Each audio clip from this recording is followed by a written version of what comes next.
എല്ലാവർക്കും സലു സിമ്പിൾ റെസിപ്പീസിലേക്ക് സ്വാഗതം. ഇന്ന് നമുക്ക് വറുത്തരച്ച ഒരു അടിപൊളി മീൻകറി തയ്യാറാക്കാൻ വേണ്ടിയിട്ട് ഞാനിവിടെ അരക്കപ്പ് തേങ്ങയും ഒരു 3-4 ചുവന്നുള്ളിയും കുറച്ച് കറിവേപ്പില 1 ടേബിൾ സ്പൂൺ മുഴുവനെയുള്ള കുരുമുളകും എടുത്തിട്ടുണ്ട്.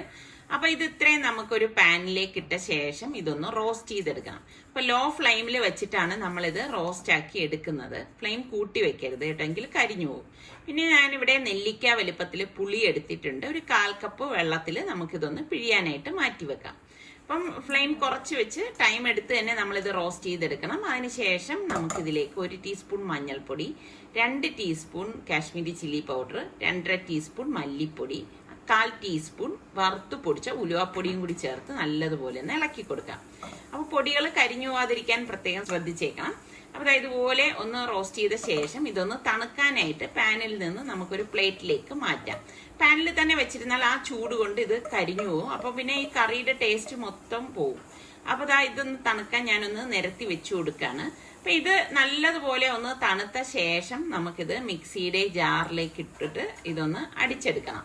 അപ്പൊ ഞാൻ ഇത് മിക്സിയുടെ ജാറിലേക്ക് മാറ്റിയിട്ടുണ്ട്. അപ്പൊ ആദ്യം ഒന്ന് കറക്കിയ ശേഷമാണ് നമ്മൾ ഇതിലേക്ക് വെള്ളം ചേർക്കുന്നത്. അപ്പൊ ഈ രീതിയിൽ ആയ ശേഷം ഇതിലേക്ക് നമുക്ക് പാകത്തിനുള്ള വെള്ളം ഒഴിച്ചിട്ട് ഇനി ഇത് ഒന്ന് അടിച്ചെടുക്കേണ്ടതാണ്. മഷി പോലെ അരച്ചെടുക്കേണ്ട ആവശ്യമില്ല, ഈ ഒരു രീതിയിൽ അരച്ചെടുക്കണം. അപ്പൊ മൺചട്ടിയിലേക്ക് നമുക്ക് ഈ അരപ്പ് ഇട്ട് കൊടുക്കാം. ഇതോടൊപ്പം തന്നെ നമുക്ക് ഇതിലേക്ക് ഇനി പാകത്തിനുള്ള വെള്ളം കൂടി ഒഴിച്ചു കൊടുക്കണം. അപ്പൊ മിക്സിയുടെ ജാറിൽ തന്നെ വെള്ളം എടുത്തിട്ടാണ് ഞാൻ ഒഴിച്ചു കൊടുക്കുന്നത്. എന്നിട്ട് നമുക്ക് ആ അരപ്പെല്ലാം നല്ലതുപോലെ ഒന്ന് ഇളക്കി കൊടുക്കണം.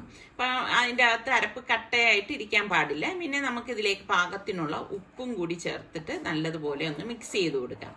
അപ്പൊ ഇനിയാണ് നമ്മൾ ഇതിലേക്ക് പുളിവെള്ളം ഒഴിച്ചു കൊടുക്കുന്നത്. അപ്പം ആ പിഴിഞ്ഞ പുളിയുടെ വെള്ളം മാത്രം നമുക്ക് ഇതിലേക്ക് ഒഴിച്ചു കൊടുക്കാം. ഒഴിച്ചു കൊടുത്ത ശേഷം വീണ്ടും ഇതുപോലെ ഒന്ന് ഇളക്കി കൊടുക്കണം. ഇതിലേക്ക് ഉപ്പും പുളിയൊക്കെ പാകത്തിനുണ്ടോ എന്ന് നോക്കുക. പിന്നെ ഞാൻ ഇതിലേക്ക് മുരിങ്ങക്കായ ചേർക്കുന്നുണ്ട്. അപ്പൊ അത്യാവശ്യം വലിപ്പത്തിലുള്ള ഒരു മുരിങ്ങക്കായ ഇതുപോലെ കട്ട് ചെയ്ത് അതും ഇട്ട് കുറച്ച് കറിവേപ്പിലയും കൂടി ഇട്ട ശേഷം നമുക്കിതൊന്ന് മൂടി വെച്ചൊന്ന് വേവിച്ചെടുക്കാം. അപ്പൊ ഇതുപോലെ ഒരു തിള വരുമ്പോഴേക്ക് തന്നെ മുരിങ്ങക്കായ റെഡി ആയിക്കൊണ്ടിരിക്കുകയാണ്.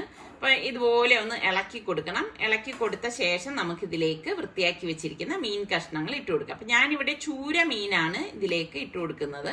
അപ്പൊ ചൂര മീനിൽ കറി വെക്കുമ്പോഴാണ് ഈ വറുത്തരച്ച കറിക്ക് നല്ല ടേസ്റ്റ് ആണ് കേട്ടോ. അപ്പം ഇതുപോലെ ട്രൈ ചെയ്യാത്തവരുണ്ടെങ്കിൽ ഒന്ന് വെച്ച് നോക്കണം. മൂടി വെച്ചിട്ട് ഒരു 5 മിനിറ്റ് മാത്രം മതി, നമ്മളുടെ കറി റെഡിയായി കിട്ടും. ഇതാ കണ്ടോ, ഇപ്പൊ കറക്റ്റ് പരുവാണ്. അപ്പൊ ഇത്രയേ ഉള്ളൂ, പെട്ടെന്ന് റെഡിയാക്കി എടുക്കാൻ പറ്റുന്ന അടിപൊളി കറിയാണ്. അപ്പൊ അപ്പത്തിന്റെ കൂടെയും ചോറിന്റെ കൂടെയും ചപ്പാത്തിയുടെ കൂടെയും ഒക്കെ നമുക്ക് കഴിക്കാൻ പറ്റിയ കറി തന്നെയാണ് കേട്ടോ. അപ്പൊ ഈ കറിയിൽ ഇനിയിപ്പോ നമ്മളൊന്ന് താളിച്ചൊഴിക്കും. അപ്പൊ അതിന് വേണ്ടിയിട്ട് ഞാനിവിടെ ഒരു പാനിലേക്ക് വെളിച്ചെണ്ണയാണ് ഒഴിച്ചു കൊടുക്കുന്നത്. വെളിച്ചെണ്ണ ചൂടാകുമ്പോഴേക്ക് 1 ടീസ്പൂൺ കടുകും 1/4 ടീസ്പൂൺ ഉലുവയും കൂടി ഒന്ന് പൊട്ടിച്ചു കൊടുക്കും. പിന്നെ കുറച്ച് കറിവേപ്പിലയും ഒരു 3-4 ചുവന്നുള്ളി അരിഞ്ഞതും കൂടി ഇട്ടിട്ട് ഒന്ന് മൂപ്പിച്ചു കൊടുക്കാം. അതിതുപോലെ ഒന്ന് മൂത്ത് വരുന്ന സമയത്ത് നമുക്ക് 2-3 വറ്റൽമുളക് ഞാൻ ഇതുപോലെ ഒന്ന് മുറിച്ചിട്ട് കൊടുക്കാണ്. കൂട്ടത്തിൽ തന്നെ 1/4 ടീസ്പൂൺ മുളക് പൊടിയും കൂടി ഇട്ട് കൊടുക്കാണ്. അപ്പൊ കറിക്ക് നല്ല ഒരു കളർ കിട്ടും. അപ്പൊ ഈ താളിച്ചത് നമുക്ക് ഈ കറിയിലേക്ക് ഒഴിച്ചു കൊടുക്കാം.